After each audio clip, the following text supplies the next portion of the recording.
Hello friends, कैसे हैं आप लोग। आई होप आप लोग अच्छे हों और अपनी पढ़ाई अच्छे से कर रहे हैं। तो हम पढ़ रहे थे DNA genetics molecular basis of inheritance. तो ये क्लास 12 का सिलेबस है और हमने डीएनए के बारे में पूरा पढ़ा था। फिर डीएनए के रिसर्च में भी सारी चीज़ें देखी थी। अब हम देखते हैं लैक ओपेरॉन हमने देखा था। आज हम देखेंगे मानव जीनोम परियोजना। तो आज बहुत बहुत स्वागत है आपका आपके चैनल सक्सेस दृष्टि पे। तो अगर आप नए हैं तो प्लीज़ सब्सक्राइब कर लीजिएगा ताकि आपको जो भी वीडियोस आए उसके नोटिफिकेशन मिल सके। और यहाँ पे हम अपनी तरफ से पूरी कोशिश करेंगे कि आपका जो बोर्ड एग्ज़ाम हो बाकी मतलब क्लास 12 और क्लास 10 में जितने भी टॉपिक हैं सबको आसानी से समझा जा सके। देखिए, और सारी चीज़ें को हम रटना अगर शुरू करेंगे ना तो रट नहीं सकते हम पूरी चीज़ें को। रटना मतलब हम थोड़ा बहुत चीज़ें रट सकते हैं, लेकिन फिर हम वो क्या भूल ही जाते हैं कुछ देर बाद। लेकिन जो चीज़ें हम समझ लेते हैं और जिन चीज़ों के प्रति हमारे ब्रेन में एक इमेज बन जाती है वो चीज़ें हम कभी नहीं भूलते हैं। तो इसी तरह हम अपने टॉपिक को पढ़ते चले आ रहे हैं। तो आज हम पढ़ेंगे मानव जीनोम परियोजना। आखिर मानव जीनोम परियोजना क्या थी, आज क्या इसका उद्देश्य था, मतलब कब स्टार्ट हुई थी, सारी चीज़ें आज देखेंगे कि आखिर इससे हमें लाभ क्या मिला और इसमें हमें पढ़ना क्या है। तो मानव जीनोम परियोजना, मानव का तो पता है। अब जीनोम क्या होता है, सबसे पहले जो हमारा जो भी हेडिंग होती है, जो भी वर्ड होते हैं, कोई भी डिफिनेशन या कुछ भी हो तो सबसे पहले हम वर्ड को देखते हैं। ह्यूमन को पता है कि हम मान लें कुछ तो बात हम करेंगे जो कि होगी रिलेटेड ह्यूमन से। अब यही हमें समझ में नहीं आया कि आखिर ये जीनोम क्या होता है। जीन तो समझ में आ रहा है कि डीएनए के छोटे छोटे मतलब जो भाग होते हैं उनको हम जीन्स बोलते हैं, डीएनए के भाग को। आखिर ये जीनोम्स क्या होता है, तो देखिए मानव शरीर में जितने भी जीन्स पाए जाते हैं सम्मिलित रूप से उनको जीनोम्स बोला जाता है। यहाँ पे डेफिनेशन लिखी भी गई है। अगर डेफिनेशन पूछ दिया जाए तो जीवों के शरीर की प्रत्येक कोशिका में पाए जाने वाले सभी जीन्स सम्मिलित रूप से जीनोम कहलाते हैं। जितनी भी सेल्स हैं और जिसमें जीन्स पाए जाते हैं उनको सम्मिलित रूप से एक नाम दे दिया गया है जीनोम।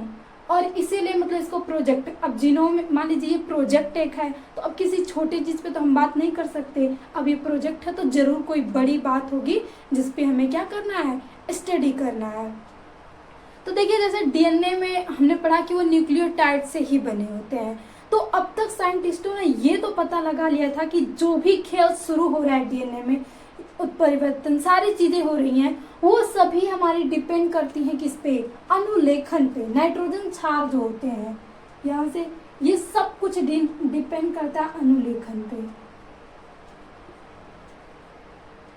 अनुलेख मतलब वो जो न्यूक्लियर क्षार होते हैं,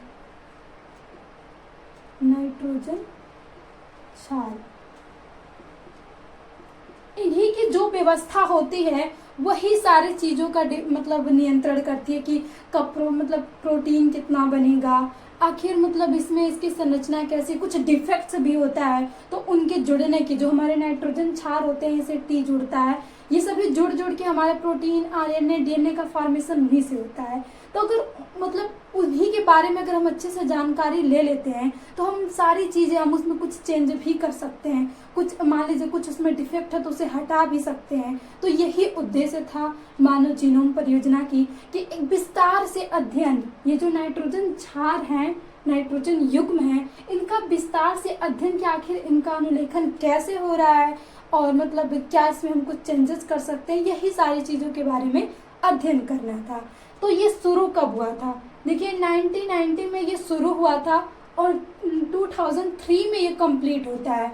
लगभग इस प्रोजेक्ट को 13 वर्ष लग जाते हैं कंप्लीट होने में, 13 वर्ष। इसीलिए इस प्रोजेक्ट को मेगा प्रोजेक्ट भी बोला जाता है, मेगा प्रोजेक्ट। एक बहुत लंबा समय लगता है मतलब मानव जीनोम परियोजना को स्टडी करने के लिए। अब ये लंबा समय क्यों लगता है, हमने देखा था कि डीएनए में अब एक दो नाइट्रोजन क्षार तो है नहीं कि बस हमने उठाया एक दो क्षार है उनके बारे में अध्ययन किया हो गया। पूरे अगर ह्यूमन में हम देखें यहाँ से मानव जीनोम में इस मानव जीनोम को बोला जा रहा है पूरे को, तो इसमें लगभग 3×10⁹ क्षार युग्म पाए जा रहे हैं। ये देख रहे हैं आप लोग कितना बड़ा नंबर काउंट है। अब इतने क्षार युग्म पाए जा रहे हैं और सभी के बारे में अध्ययन करना था। तो पहले तो ये संभव ही नहीं पाया था। देखिए पहले उस समय मतलब टेक्नोलॉजी इतनी नहीं आई थी, तो उस समय क्या था कि इस पेज पे लोग लिखते पढ़ते थे। तो अगर इस क्षार युग्म को हमें पूरी तरीके से समझना था तो सबसे पहले जितने हैं उसको हमें लिखना पड़ेगा ना, कि ये वर्क कर रहा है, ये ऐसे जुड़ रहा है। तो अगर हम सभी को लिखते ना, तो जो डीएनए ह्यूमन प्रोजेक्ट है तो इसमें हमें 3300 हमें बुक्स लगती, किताबें। और इन 3300 किताबों में प्रत्येक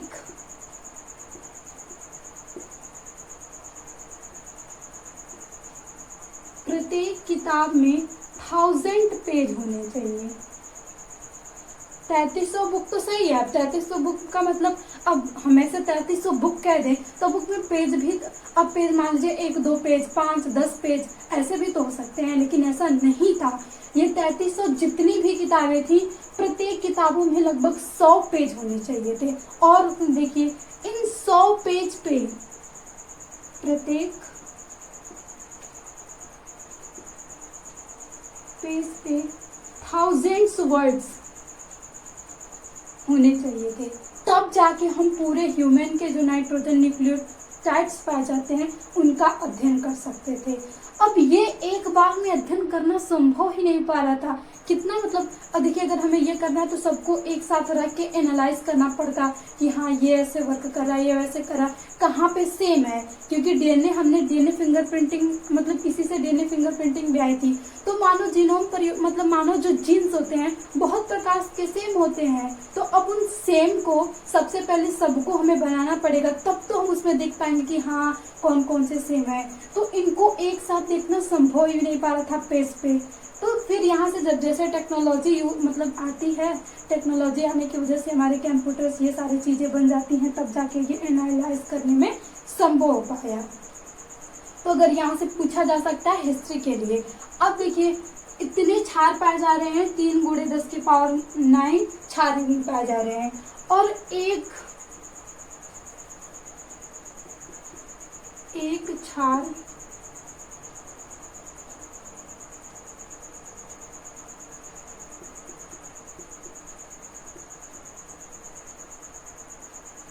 युग्म का अध्ययन करने के लिए हमें $3 लग रहे थे, $3 लग रहे थे।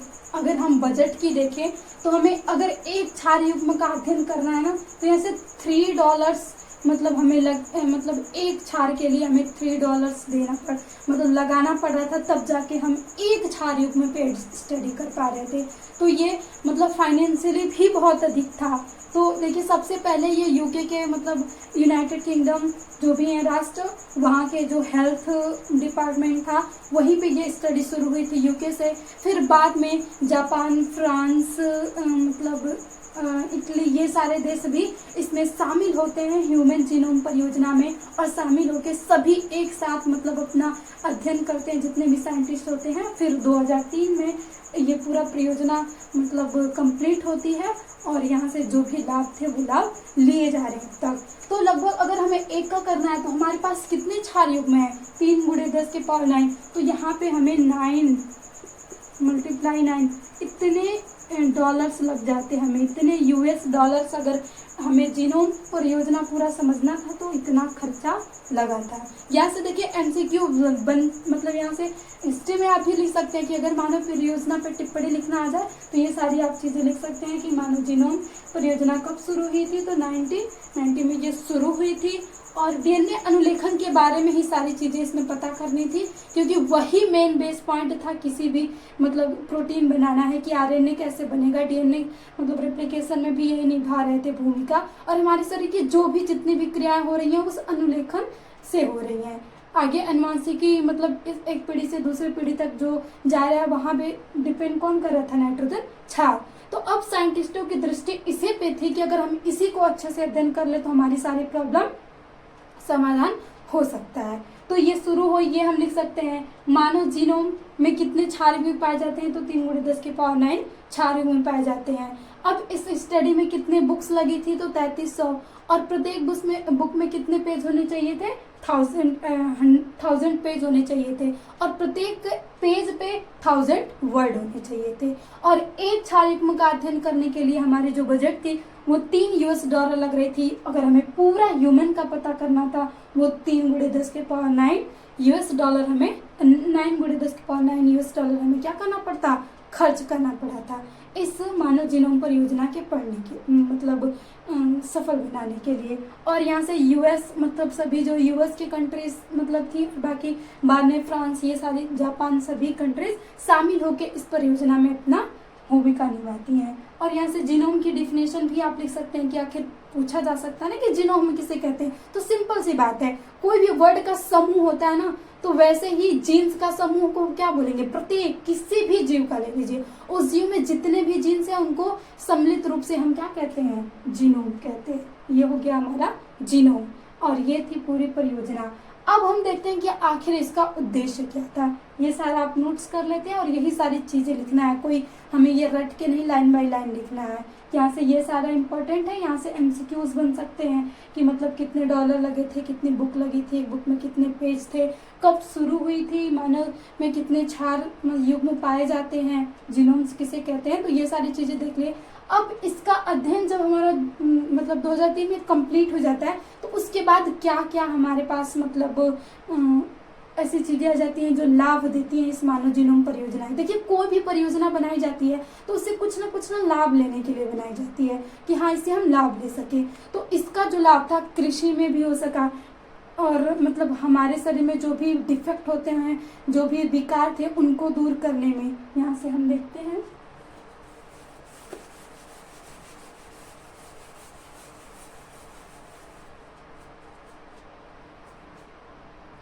यहाँ से उद्देश्य है, यहाँ से हम लाभ देखें कि आखिर मानव जीनोम परियोजना से लाभ क्या होगा। तो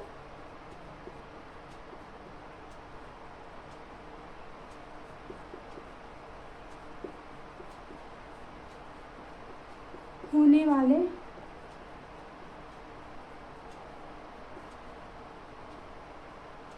अनुवांशिक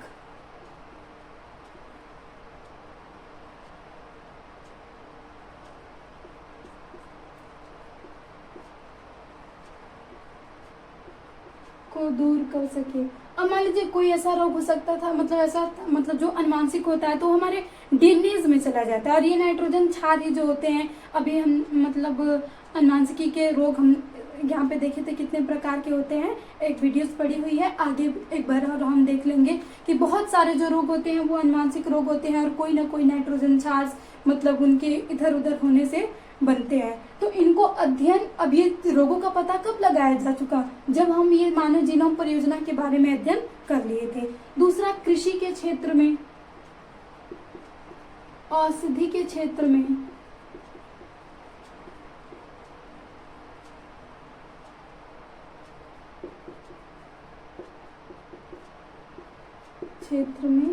लाभ मिला।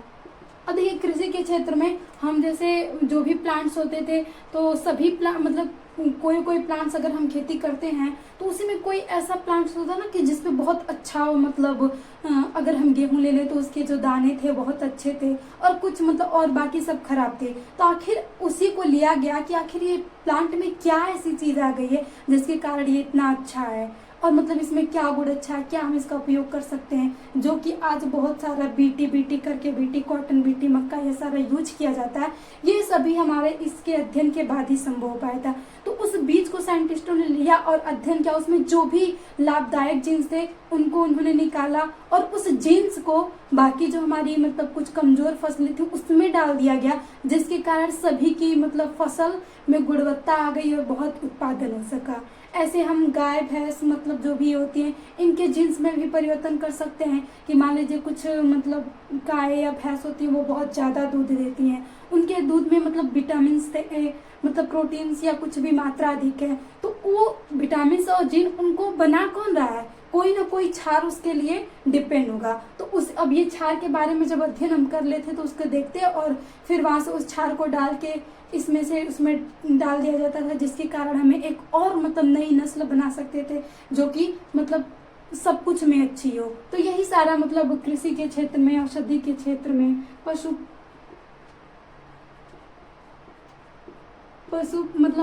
पालन में, इधर बहुत सारी चीज़ों में ये क्या हो सका, हमारा जो मानव जीनोम परियोजना थी लाभ हम ले सके।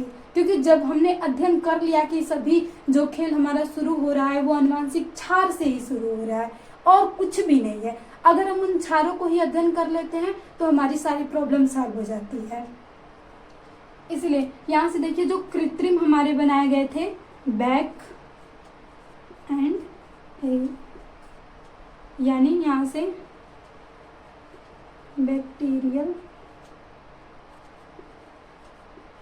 आर्टिफिशियल क्रोमोसोम्स और ये हमारा ईस्ट आर्टिफिशियल क्रोमोसोम। अब जैसे ही हमारी टेक्नोलॉजी और आगे जाती है तो हम उसी जो हम ये मतलब ये तो प्राकृतिक रूप से बना है ना, एक ह्यूमन किसी भी जीव का जो भी गुणसूत्र होता है उसमें जीन्स सभी प्रकृति रूप से बने हुए हैं, जुड़े हुए हैं। तो जब उसका अध्ययन कर लेते हैं केमिकली भी कि आखिर ये रसायन मिलके बना रहे हैं, तो उस रसायन का प्रयोग करके साइंटिस्टों ने आर्टिफिशियल भी बना दिया, जिसका यूज हम औषधि में कर सकते थे, बाकी चीजों के डिटेक्ट करने में कर सकते थे। तो वो जो हमारा निर्माण किए थे बैक एंड याक हम बोल सकते हैं। बैक यानी बैक्टीरियल आर्टिफिशियल क्रोमोसोम और ये ईस्ट आर्टिफिशियल क्रोमोसोम, ये हमारे बनाए गए और इसका यूज किया गया हमारे मतलब बायोटेक्नोलॉजी में, और बायोटेक्नोलॉजी में मेडिसिन के क्षेत्र में, अलग अलग नस्ल बनाने में, मतलब गुणवत्ता फसल में, यहाँ से फसलों की गुणवत्ता में, जैसे कृषि में क्या था, फसल की गुणवत्ता को बढ़ाने में, इन्हीं सभी चीज़ों का हम प्रयोग कर करके उनमें जो भी बेकार के जीन्स थे उनको हटा दिए और जो अच्छे वाले जीन्स थे उसमें डाल दिया गया। जैसे कुछ जंगली प्लांट होते थे या जंगली जानवर, जंगली गाय ये सारी होती थी ना, तो इनमें जो ये मतलब पालतू जानवर थी उनके जीन्स उसमें डाल दिए जाते थे तो वो दूध देने लगती थी, ये सारी चीज़ें। और फसल भी जो जंगली प्लांट थे वहाँ से कुछ नहीं मिल रहा था तो यहाँ से जीन्स उठा के उस प्लांट में जीन्स डाल दिया गया, जिसके कारण वो बहुत ही अच्छे हैं। बायोटेक्नोलॉजी में बहुत जाके ये यूज मतलब इसका लाभ हमें मिलता है इस पूरे मानव जीनोम परियोजना में। देखिए अगर हम गन्ने की बात कर ले तो यहाँ से कुछ हम अगर इंडिया में से देखें तो उत्तरी भारत में और दक्षिणी भारत में, इधर जैसे दक्षिणी भारत के गन्ने जो होते थे ना बहुत लंबे लंबे होते थे और उत्तरी भारत के जो गन्ने थे मतलब इसमें शर्करास, उसमें शर्करा भी अधिक थी और यहाँ पे थोड़े कम विकसित थे। तो इन दोनों के जीन्स को मतलब डाल के एक नई फसल बना, एक नई मतलब किस्म बना दी गई जो दोनों का गुण पाया जा रहा था। उसमें शर्करास भी अच्छी थी, लंबे भी हो रहे थे, तो उससे हमें और भी लाभ मिल सका और दोनों जगह पे उसे उगाया भी जा सका, तो जिससे हमें गन्ने के खेत में भी बहुत ज़्यादा मतलब फसल में लाभ मिला। और ऐसे गाय भैंसों में बहुत जाके क्या है, जैसे हम संकर गाय, संकर भैंस बोले जाते हैं, बहुत सारी नस्ल आती हैं गायों की, जैसे जायसवाल, सिंधी गाय, तो इन सबों में नाम क्यों दिया गया, क्योंकि इनके जीन्स में चेंज किया गया है। उसमें जो थोड़े बहुत बेकार के जीन्स है उनको हटा के अच्छे गुणवत्ता वाले जीन्स को डाल दिया गया, जिसके कारण उस पशु की क्या हो गई मतलब वो गुणवत्ता आ गई, वो अधिक दूध दे सकते थे, अधिक प्रजनन कर सकते थे। तो इन सारी चीज़ों को मतलब हम कर सके मानव जीनोम परियोजना में, तो यही इसका लाभ था। बहुत सारा लाभ है। हम जैसे जो अंडे देते हैं उनके में भी डाल दे कि वो मतलब पहले साल में 3 अंडे देते थे तो अब वो साल में 3000 अंडे दे सकते थे। ऐसा टेक्नोलॉजी मतलब साइंटिस्ट ने बहुत ज़्यादा कर चुका है, आगे बढ़ चुके हैं। देखिए 3 और 3000 कितना डिफरेंस है। तो ये सारा कब संभव हो पाया है, साइंटिस्टों ने जब डीएनए की पूरी संरचना के बारे में अध्ययन कर लिया कि आखिर ये कैसे बन रहे हैं। देखिए प्रत्येक जो भी हमारे कैरेक्टर्स होते हैं उसके लिए अलग अलग गुणसूत्र होते हैं और गुणसूत्र में जो भी जीन्स ही तो पाए जाते हैं, गुणसूत्र में जीन्स पाए जाते हैं और वही उनके जुड़ने की क्षमता ही निर्धारित करती है कि आखिर ये क्या वर्क करेगा, ये क्या वर्क करेगा। तो मानव में कितने गुणसूत्र पाए जाते हैं, ये मानव जीनोम परियोजना है तो यहाँ से 46 गुणसूत्र पाए जाते हैं और इन 40 गुणसूत्रों में हमारे जीन क्षार युग्मों की संख्या 3 × 10⁹ क्षार युग्म होते हैं। तो यही था हमारा मानव जीनोम परियोजना। आई होप आप लोगों को समझ में आ गया हो। बस इस पर टिप्पणी लिखना हो तो भी लिख सकते हैं आप। यहाँ से बहुत कई सारे MCQ भी सॉल्व हो जाएंगे और ये सारे हमारे क्या थे, लाभ थे। तो थैंक यू, मिलते हैं नेक्स्ट सेशन में। अगर लेक्चर अच्छा लगा हो तो please like and share and subscribe करें।